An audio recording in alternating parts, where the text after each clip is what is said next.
ಗ್ರಾಮೀಣ ಭಾಗದಲ್ಲಿ 650 ವಿಗ್ರಹಗಳ ವಿಸರ್ಜನೆ ನಡೀತಾ ಇದೆ. ಹಾಗಾಗಿ ಮುಂಜಾಗ್ರತಾ ಕ್ರಮವಾಗಿ ತಾಲೂಕಿನಾದ್ಯಂತ ಖಾಕಿ ಭದ್ರತೆಗೆ ಮುಂದಾಗಿದೆ. ಇಂದು ಸಂಜೆ 4 ಗಂಟೆಗೆ ಶುರುವಾಗಲಿದೆ ಮೆರವಣಿಗೆ. ಹಾಗಾಗಿ ಖಾಕಿ ತಾಲೂಕಿನಾದ್ಯಂತ ಭದ್ರತೆಗೆ ಮುಂದಾಗಿದೆ. ಬೆಳಗಾವಿಯಲ್ಲಿ ಇಂದು ಸಾರ್ವಜನಿಕ ಗಣಪತಿ ವಿಸರ್ಜನೆಯ ಹಿನ್ನೆಲೆಯಲ್ಲಿ ನಗರದಲ್ಲಿ 1019 ಹಾಗೂ ಗ್ರಾಮೀಣ ಭಾಗದಲ್ಲಿ 650 ಗಣಪತಿಗಳ ವಿಸರ್ಜನೆ ನಡೀತಾ ಇದೆ. ಹಾಗಾಗಿ ಮುಂಜಾಗ್ರತಾ ಕ್ರಮವಾಗಿ ತಾಲೂಕಿನಾದ್ಯಂತ ಖಾಕಿ ಬಿಗಿ ಭದ್ರತೆಯನ್ನ ಏರ್ಪಡಿಸಿದೆ. ಇಂದು ಸಂಜೆ 4 ಗಂಟೆಗೆ ಶುರುವಾಗಲಿದೆ ಮೆರವಣಿಗೆ.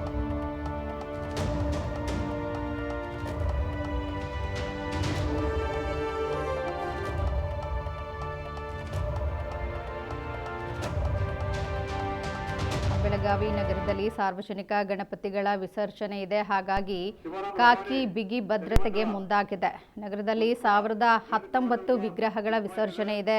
ಇನ್ನು ಗ್ರಾಮೀಣ ಭಾಗದಲ್ಲಿ 650 ವಿಗ್ರಹಗಳನ್ನು ವಿಸರ್ಜನೆ ಮಾಡಲು ಯೋಜನೆ ರೂಪಿಸಲಾಗಿದೆ.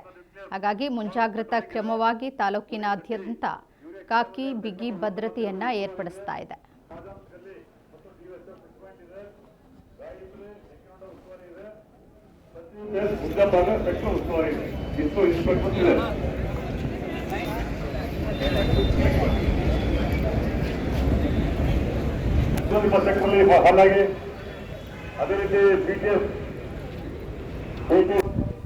ಇದರ ಬಗ್ಗೆ ಹೆಚ್ಚಿನ ಮಾಹಿತಿ ಕೊಡ್ತಾರೆ ನಮ್ಮ ಪ್ರತಿನಿಧಿ ಚಂದ್ರು ಶ್ರೀರಾಮುಡು. ಚಂದ್ರು, ಬೆಳಗಾವಿಯಲ್ಲಿ ಸಾರ್ವಜನಿಕ ಗಣಪತಿಗಳ ವಿಸರ್ಜನೆ ನಡೀತಾ ಇದೆ. ನಗರದಲ್ಲಿ 1019 ಗಣಪತಿಗಳ ವಿಸರ್ಜನೆ ಇವತ್ತೇ ನಡೀತಾ ಇದೆ. ಹಾಗಾಗಿ ಖಾಕಿ ಬಿಗಿ ಭದ್ರತೆಯನ್ನ ವ್ಯವಸ್ಥೆ ಮಾಡಲಾಗ್ತಾ ಇದೆ ಅಂತ ಹೇಳ್ತಿದ್ದಾರೆ. ಹೇಗಿದೆ ಅಲ್ಲಿನ ಸಿದ್ಧತೆ? ತನುಜ, ಬೆಳಗಾವಿಯ ಗಣೇಶೋತ್ಸವ ಅಂತ ಹೇಳಿದ್ರೆ ರಾಜ್ಯದಲ್ಲಿನೇ ಹೆಸರುವಾಸಿ. ವಿಶೇಷವಾಗಿ ಮುಂಬೈ ಕರ್ನಾಟಕದ ನಂತರ ಬೆಳಗಾವಿನಲ್ಲಿ ಅತಿ ಅದ್ದೂರಿಯಾಗಿ 11 ದಿನಗಳ ಕಾಲ ಈ ಗಣೇಶ ಚೌತಿಯನ್ನ ಅದ್ದೂರಿಯಾಗಿ ಆಚರಣೆ ಮಾಡ್ತಾರೆ. ಬೆಳಗಾವಿ ನಗರದಲ್ಲಿನೇ ಸುಮಾರು 1019 ಸಾರ್ವಜನಿಕ ಗಣೇಶ ಉತ್ಸವ ಮೂರ್ತಿಗಳನ್ನ ಕುಳಿಸಿದ್ರೆ, ಬೆಳಗಾವಿಯ ಗ್ರಾಮೀಣ ಭಾಗಗಳಲ್ಲಿ ಸುಮಾರು 650 ಗಣೇಶ ವಿಗ್ರಹಗಳನ್ನ ಈ ಒಂದು ಉತ್ಸವಕ್ಕೆ ಕೂರಿಸಲಾಗುತ್ತೆ. ಸುಮಾರು 1670ಕ್ಕೂ ಹೆಚ್ಚು ಗಣೇಶ ವಿಗ್ರಹಗಳ ವಿಸರ್ಜನೆ ಇಂದು ಸಾಮೂಹಿಕವಾಗಿ ನಡೆಯಲಿದೆ.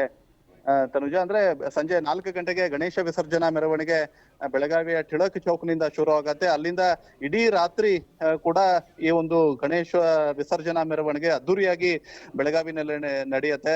ಸುಮಾರು ನಾಳೆ ಮಧ್ಯಾಹ್ನ 12 ಗಂಟೆವರೆಗೂ ಕೂಡ, ಅಂದ್ರೆ ಇವತ್ತು ಸಂಜೆ 4 ಗಂಟೆಗೆ ಶುರುವಾದಂತ ಈ ಒಂದು ಗಣೇಶ ವಿಸರ್ಜನಾ ಮೆರವಣಿಗೆ ನಾಳೆ ಮಧ್ಯಾಹ್ನ ಸುಮಾರು 12 ಗಂಟೆವರೆಗೂ ಕೂಡ ನಡೆಯುತ್ತೆ. ಅಂದ್ರೆ ಸುಮಾರು 1670ಕ್ಕೂ ಹೆಚ್ಚು ಗಣೇಶ ವಿಗ್ರಹಗಳೇನಿದಾವೆ, ಅವೆಲ್ಲ ಗಣೇಶ ವಿಗ್ರಹಗಳ ವಿಸರ್ಜನಾ ಮೆರವಣಿಗೆ ಅಂದ್ರೆ ಕೊನೆಯ ಗಣೇಶ ವಿಸರ್ಜನೆ ಬಹುತೇಕ ಆಗ್ಬೇಕು ಅಂತ ಹೇಳಿದ್ರೆ ನಾಳೆ ಮಧ್ಯಾಹ್ನ 12 ಗಂಟೆ ಆಗತ್ತೆ. ಅಂದ್ರೆ ಸುಮಾರು 16ರಿಂದ 18 ಗಂಟೆಗಳ ಕಾಲ ಈ ಒಂದು ಅದ್ದೂರಿ ಮೆರವಣಿಗೆ ಬೆಳಗಾವಿನಲ್ಲಿ ನಡೆಯುತ್ತೆ. ಜೊತೆಗೆ ಈ ಗಣೇಶೋತ್ಸವದ ಸಂದರ್ಭದಲ್ಲಿ ಯಾವುದೇ ರೀತಿಯ ಅಹಿತಕರ ಘಟನೆಗಳು ನಡೀಬಾರ್ದು ಅನ್ನುವಂಥ ನಿಟ್ಟಿನಲ್ಲಿ ಬೆಳಗಾವಿ ಪೊಲೀಸರು ಕೂಡ ಸಾಕಷ್ಟು ಕಟ್ಟೆಚ್ಚರವನ್ನ ನಗರದಾದ್ಯಂತ ಹಾಕಿಕೊಂಡಿರುವಂತದ್ದು.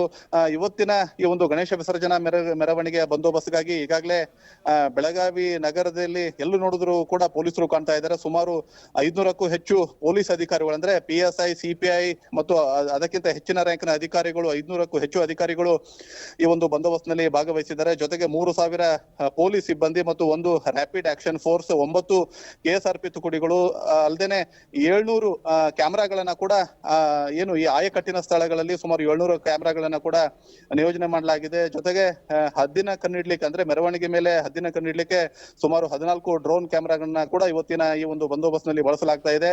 9 ಜನ SP ರ್ಯಾಂಕ್ನ ಅಧಿಕಾರಿಗಳು ಈ ಒಂದು ಬಂದೋಬಸ್ತ್ ನಲ್ಲಿ ಪಾಲ್ಗೊಳ್ತಾ ಇದ್ದಾರೆ. ತನುಜ, ಒಟ್ಟಾರೆ ಹೇಳ್ಬೇಕು ಅಂತಂದ್ರೆ ಏನು ಈ ಗಣೇಶ ವಿಸರ್ಜನಾ ಮೆರವಣಿಗೆ ಏನಿದೆ ಇದು ಅದ್ದೂರಿಯಾಗಿ ಬೆಳಗಾವಿನಲ್ಲಿ ನಡೆಯುತ್ತೆ. ಬೆಳಗಾವಿನಲ್ಲಿ ಪ್ರಮುಖವಾಗಿ ಗಣೇಶ ವಿಸರ್ಜನಾ ಮೆರವಣಿಗೆ ಸಾಕಷ್ಟು ಅದ್ದೂರಿಯಾಗಿ ನಡೆಯುತ್ತೆ. ಲಕ್ಷಾಂತರ ಜನ ಈ ಒಂದು ಮೆರವಣಿಗೆಗೆ ಸಾಕ್ಷಿ ಆಗ್ತಾರೆ. ಇಡೀ ರಾತ್ರಿ DJ ಸದ್ದು ಬೆಳಗಾವಿನಲ್ಲಿ ಕೇಳತ್ತೆ ಅಂತ ಹೇಳ್ಬೋದು. ಇದೆಲ್ಲ ಏನು ಈ ಮೆರವಣಿಗೆ ಸಂದರ್ಭದಲ್ಲಿ ಯಾವುದೇ ರೀತಿಯ ಅಹಿತಕರ ಘಟನೆಗಳು ನಡೆಯಬಾರದು, ಮತ್ತೆ ಬೆಳಗಾವಿನಲ್ಲಿ ಶಾಂತಿ ಸುವ್ಯವಸ್ಥೆಗೆ ಭಂಗ ಆಗಬಾರದು ಅನ್ನುವಂತ ನಿಟ್ಟಿನಲ್ಲಿ ಪೊಲೀಸ್ ಇಲಾಖೆ ಸಕಲ ಸಿದ್ಧತೆಗಳನ್ನ ಮಾಡ್ಕೊಂಡಿದೆ. ಈಗಾಗಲೇ ಎಲ್ಲಾ ಪೊಲೀಸರು ಕೂಡ ಏನು ಆಯಾ ಸೆಕ್ಟರ್ಗಳ ಅನುಗುಣವಾಗಿ ಈಗ ಪೊಲೀಸ್ ಬಂದೋಬಸ್ತ್ಗೆ ನಿಯೋಜನೆ ಮಾಡಲಾಗಿದೆ.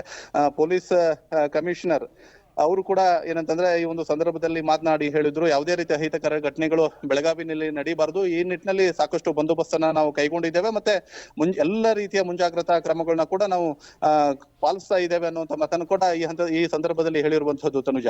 ಓಕೆ ಚಂದ್ರು, ಧನ್ಯವಾದಗಳು ನಿಮ್ಮೆಲ್ಲ ಮಾಹಿತಿಗೆ.